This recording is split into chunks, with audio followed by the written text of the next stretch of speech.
Hitler's greatest error in the war against the Soviet Union came in early August 1941, when he chose to divert the two panzer armies of Army Group Center to support Army Group North and South in encircling Soviet forces. That decision delayed the drive on Moscow by 2 months, at a moment when the Soviet capital was exposed. But what if Hitler followed a Moscow-first strategy and managed to beat the Soviets and have them surrender in 1942? Would they have been able to turn the tide and defeat the Allies as well?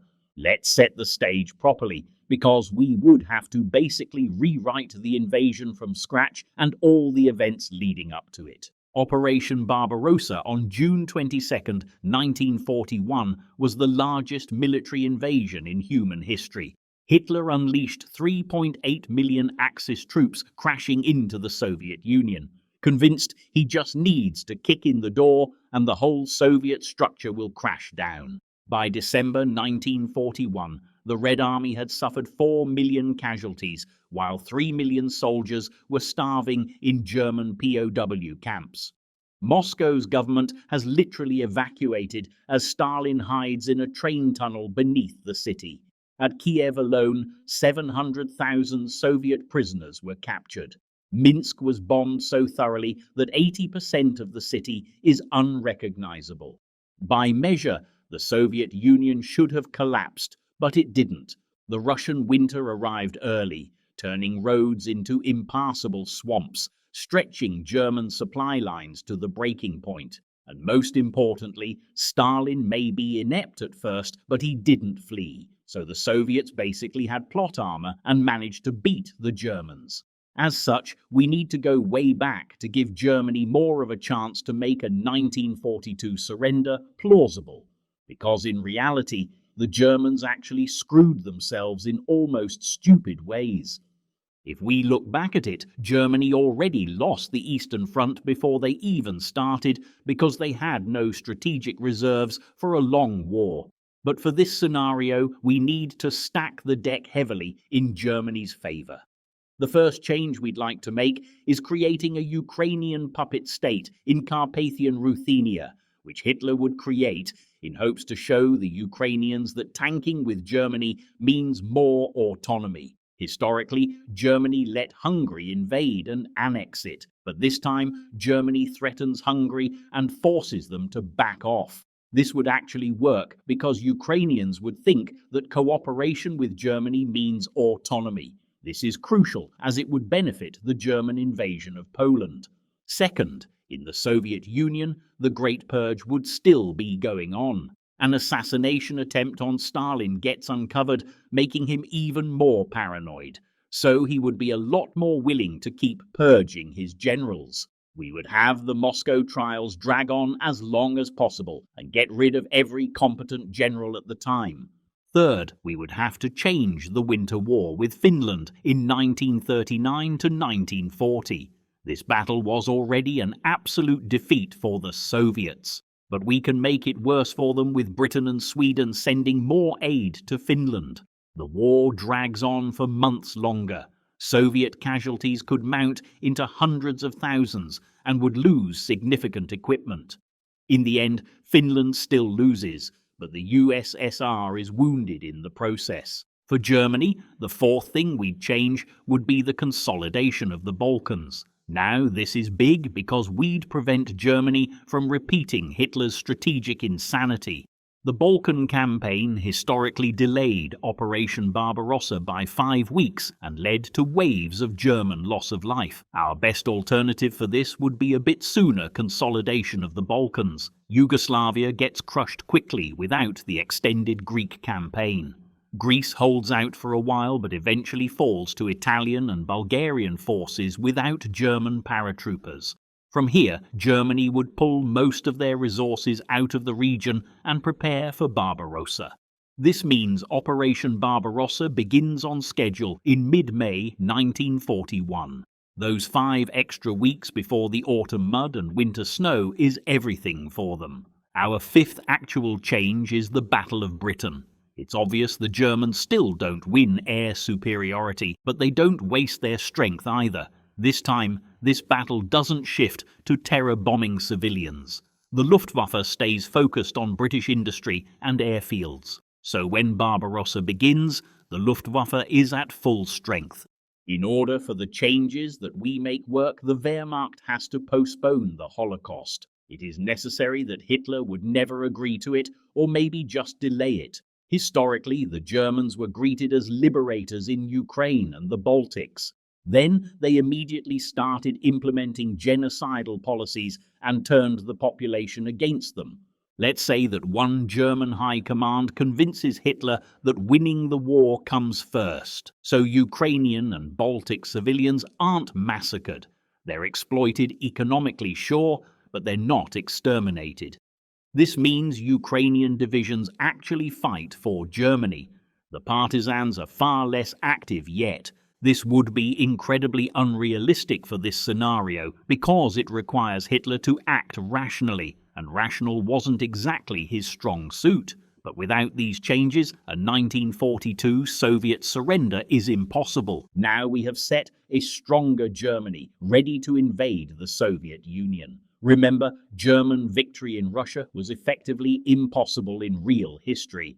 And even with these changes, they barely managed to pull it off. So on May 15, 1941, Operation Barbarossa began 5 weeks early with a stronger Luftwaffe, with better coordination in the Balkans behind them. The Soviets are caught completely flat-footed and lose a lot of land with hundreds of thousands encircled and destroyed. Stalin had ignored countless intelligence warnings about the invasion because he convinced himself it was a British trick. Now his armies are being encircled and destroyed in battles of annihilation that make Cannae look like a bar fight. By July, the Germans had captured Smolensk, Lithuania and Minsk as they were pushing deep into Ukraine. Romanian forces would retake Bessarabia and push into Odessa. Big cities like Riga and Gomel would fall ahead of schedule. Our puppet-free Ukraine government is expanding westward, providing auxiliary troops and actually welcoming them as liberators by parts of the population who remember the Holodomor famine that Stalin used to keep the people under control just 8 years earlier. Here's something about that artificial famine. It killed up to 7 million Ukrainians. This was done by basically stealing farmers' crops and leaving them with close to nothing. So when the Germans show up and don't immediately start massacring everyone, some Ukrainians see them as the lesser evil. By September 1941, the Germans had entered Crimea 3 months ahead of schedule, capturing thousands in Sevastopol. Kursk and Belgorod would fall in the same month. In the north, the Baltic states are conquered and German forces are besieging Leningrad, and Lake Ladoga is secured, cutting off supply routes. As such, the German armies would get to the edges of Moscow in early October. Thus, the capital of the Soviet Union would be mostly surrounded and bombarded. Stalin gives his famous "not one step back" order, but the difference is that he's giving it from a bunker under Moscow. As expected, winter 1941 to 1942 arrives, but this time the Germans are prepared. By this time also, Ukraine would be fully under a secure puppet government. German forces also have winter supplies and wouldn't suffer as much during the attempted Soviet winter offensive. Their supply lines, while stretched, aren't as catastrophically overextended as in real history. The Soviet winter counteroffensive happens, but it's not enough to push the Germans back. Then the spring of 1942 came. Historically, 1942 saw the Germans launch Case Blue, pushing towards the oil fields of the Caucasus. Hitler split his forces between Stalingrad and the Caucasus, creating 2 weakened offensives.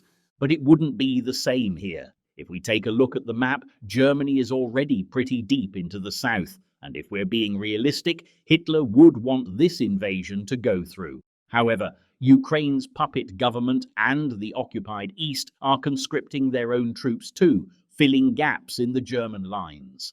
This frees up German forces for a concentrated push. The target is still the Caucasus oil fields, but this time there's enough strength to take them. German forces push south. The city of Leningrad would be under a firmer siege. This allows more Axis troops to be diverted toward the center around Moscow. German armies would be able to surround the Sea of Azov and reach the Caspian. Stalingrad becomes another bloody urban battle, but with more troops available and a weakened Soviet defense, it falls by autumn 1942. By the end of this operation, Stalingrad, the city named after Stalin himself, is captured along with Astrakhan and Sochi, and then came the hammer blow in the center in late 1942. Moscow is already surrounded by the German armies at this point, and Germany launches its final major offensive in the area, further cutting off the city from outside reinforcements. The city has held for a bit, but it's exhausted. Food and ammunition are running out. And critically, Lend-Lease aid from America, while significant, can't make up for the sheer scale of Soviet losses. That aid is critical, as future Soviet leader Nikita Khrushchev literally said, "If the United States had not helped us, we would not have won the war." In real history, American aid kept the USSR in the fight. But in our scenario, German forces kept that from happening. By November 1942, Moscow was captured, as Stalin would be either dead or held as a bargaining chip for the rest of the Soviet Union. With him gone, Soviet forces would effectively collapse. Soviet generals started fighting each other for influence and leadership. Germany would take advantage of this and push on all fronts, demanding more land be gained at all costs. This would exhaust Axis troops, and this would be the least successful part of the invasion, but it would be enough to bring the Soviets to the negotiating table. In January 1943, the Soviet Union formally surrendered. Germany's absolute conquest of Russia would not be realized, but Germany establishes the AA line, or Arkhangelsk to Astrakhan line. Everything west of that line becomes German-controlled territory or puppet states. The Caucasus is reorganized into German commissariats. Ukraine becomes a German puppet with expanded borders. Finland gets Karelia and the Kola Peninsula. Romania gets Bessarabia and Odessa. The Baltic states become German satellites. Leningrad, Stalingrad, and Crimea are placed under direct German military control and renamed with German names. The Soviet Union would also have to sign an agreement to never attempt to take these territories ever again. The remnant Soviet Union, everything east of the AA line, becomes a rump state. It would be unclear who would lead the country, but I expect that there would be a council established with Soviet generals in charge, effectively creating a military junta. Now, since Germany won on this front, they should be doing very well, right? Well, unfortunately not. Here's the problem. Germany can't actually use what they've conquered. While Germany may have managed to secure plenty of concessions, they cannot really do a lot with them. The Baku oil fields were destroyed by the Soviets during their retreat, and it'll take years to rebuild them because British bombers target them constantly. Ukraine has grain, but it takes time to plant and harvest. And in the time it would take to grow, Germany would start to reinstate their Lebensraum philosophies. The massive German army that was used to invade would now have to occupy all of this territory. Germany would also have to effectively continue to fight a war here, as guerrillas would destroy anything they could. Remember all those Germans we kept alive by delaying the Holocaust? Well, Hitler's not delaying anymore. Ukrainian civilians who cooperated turned against the occupiers overnight. This would also inspire other occupied territories to take up arms like Serbia or Poland, causing a lot more damage to the Axis. The occupation of the East requires more troops than the invasion did. Hundreds of thousands of German soldiers are tied down garrison duty, hunting partisans, guarding against the chaos. Not only that, but the facilities Germany would want to build here would cost a lot as well. While Germany might seemingly be doing not so well, the Allies would have an ace up their sleeves, and that's America, who is now in the war. In real history, with the USSR in the war, the Western Allies still struggled, but this time Germany is bleeding in a different way. They're occupying hostile territory the size of Western Europe with a collapsing economy. They've conquered territory they can't use effectively while fighting a full-scale insurgency and maintaining massive garrison forces. As such, North Africa would have been secured for the Allies, and I still think that they would be able to take Sicily. But the main question is, would Italy still fall into civil war over this? Well, probably yes. So maybe we could see Italy split in two again, with a German puppet to the north and Allied occupation in the south. This front would start yet again, and America would look for more direct measures. Now, let's talk about Normandy. The Normandy landings would be ahead of schedule, maybe early 1944. Would the invasion be as simple as it was in our history? Probably yes, if the Allies continue to do their tricks and convince Germany that the landing would be in Calais. Landings in Normandy are easier due to the fact that there wouldn't be a sudden large influx of German soldiers due to the occupation. One interesting thing, the race across France won't happen because Germany still has enough strength to mount serious resistance. France becomes a grinding campaign. The Germans fight for every mile, but they're fighting a losing battle. America is producing more planes, tanks, and ships. British and American bombers are systematically destroying German cities. And critically, the resistance movements in Eastern Europe are tying down forces that are desperately needed in the West. Japan, meanwhile, is getting crushed in China, in the Philippines, and in the Pacific Islands at a faster rate. America is sending more troops to help close the front as fast as possible so they can send their full army force against Germany. And by mid-1945, Japan was on its knees. August 1945. Hiroshima and Nagasaki were hit with an atomic bomb. Japan would surrender after that, and the peace treaty would be put on hold for the time being. And suddenly, all of America's attention turns to Europe. Germany would be panicking a little bit at this point. They receive intelligence that America has atomic weapons and isn't afraid to use them. Hitler, if he's even still alive, realizes Germany is on the brink of total collapse. Surely they could hold the front lines in France and Italy, but unrest in the east would be growing out of control, and the German economy likely continues to crash and burn. By winter 1945 to 1946, Eastern Europe explodes. We could possibly see the remnants of the Red Army attempt to reinvade the German-occupied zone. More revolts would break out with Ukraine proclaiming independence and seizing Crimea. German troops would secure the western half of the nation and split it between Hungary and the general government and a smaller puppet state. The Caucasus would soon begin to split off from any sort of German command. Polish resistance fighters reclaim Warsaw. The north likely would go to the Russian rebels, and the south would likely fall into a handful of small states. The entire occupation zone becomes ungovernable. Germany tries to pull forces back to defend the core territories, but it's too late. By mid-1946, Muscovy was essentially disbanded, and Ostland would expand into their territories. The Allies would take advantage of this and continue to push into Germany from the west, capturing the Rhineland. Another Allied landing in Greece may be launched, and if it is Bulgaria, may just surrender, followed by Romania. We will not delay this any further. The war in Europe ended not in Berlin's rubble in May 1945, but sometime in mid-1947, possibly with a nuke being dropped on an important city that isn't Berlin. When the dust settles, the death toll is catastrophically high, and the map of Europe looks different. Allied troops would enter Berlin, and the fate of Russia is now down to a handful of guys in nice suits from America and Britain.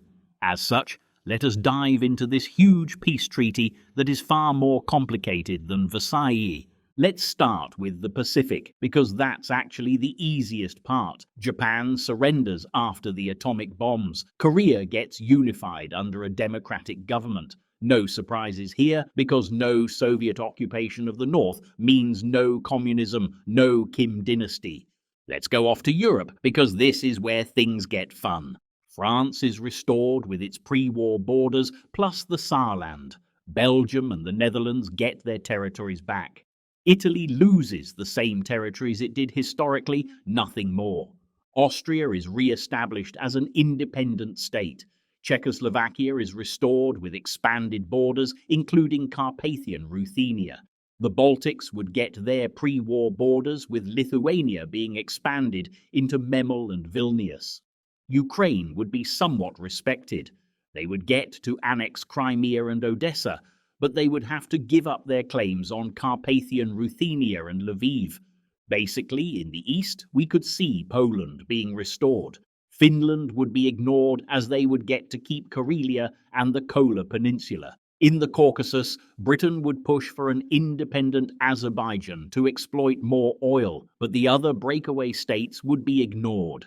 Russia would basically be given free rein to reinstate their control here if they wanted to, but I doubt they would. The Russian rebels would get to annex the remaining Russian lands as well as Belarus. This government would be recognized as the new Russian government and the successor of the Soviet Union.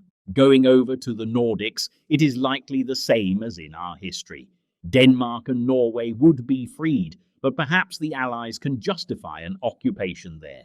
Then we get to the controversial parts. Germany itself doesn't get a clean East-West split because the Soviets aren't present at the peace table. Instead, America and Britain decide Germany's fate with some French input. Germany gets partitioned into North and South German states. South Germany unites with Austria, creating a larger German-speaking state. East Prussia and Silesia are given to Poland. Pomerania is partitioned. Denmark gets territory down to the Kiel Canal. Germany is deliberately weakened to prevent it from ever threatening Europe again. Does the Marshall Plan happen? Well, maybe. Does France strip away their Rhineland into another protectorate? Well, they might. This is because the Allies would have no worries of punishing Germany as much as they want. In our history, they didn't do this because they feared Germany might turn communist. But here, this is not going to happen. Germany is overall punished more harshly, and there is no surprise here. So what does this alternate world look like by 1950? Europe is devastated, particularly Eastern Europe. The Holocaust still happened, just on a delayed timeline, meaning the Jewish population of Europe is still virtually eliminated. But there are some significant differences. In the years following the war, the world might begin to be a lot more peaceful. Without the Soviet Union being a major power, the Cold War wouldn't break out, and there would also be more democracies around the world. In this alternate world, I could see America go back into isolation and focus on their hemisphere. Without the Soviet threat to maintain engagement, the US withdraws from Europe. Another big change we would likely see is with decolonization. With America isolationist and Russia powerless, European colonial empires continue. Britain and France would be even more broke and would rely on exploiting their colonies. This alone could cause independence movements, but there is a stronger chance that they manage to keep their empires together if they grant the colonies more autonomy. India and Pakistan would still break away. Africa remains largely colonized well into the 1960s or 1970s. China would end up with a nationalist victory, with the CCP not getting any more aid from the Soviet Union. So communist China never existed. Instead, you have a democratic, Western-aligned China. Going back to Eastern Europe, it actually develops. Poland, Czechoslovakia, Hungary, the Baltic states all became democratic capitalist societies. By 1950, they're already recovering. Now I want to draw up some spheres of influence, as the world would be quite multipolar. Technically, America is the strongest power, but Britain and France maintain more global influence through their colonial empires. China rises faster. Turkey becomes a regional power in the Middle East and Caucasus. Japan is developing normally. It's a more balanced world. But we'll talk about the European Union. So will we see such cooperation here? Well, probably not. The continent would be too polarized, with everybody blaming somebody else. It wouldn't happen so soon, as France and Britain would focus on their colonies rather than making a European Union. So do you think this is a better world? The case for yes, no Cold War means no nuclear brinkmanship, no Vietnam War, no Korean War, no Soviet invasion of Afghanistan. The case for no, colonial empires persist, meaning continued oppression and exploitation of Africa and Asia. Decolonization, when it eventually comes, might be even more violent.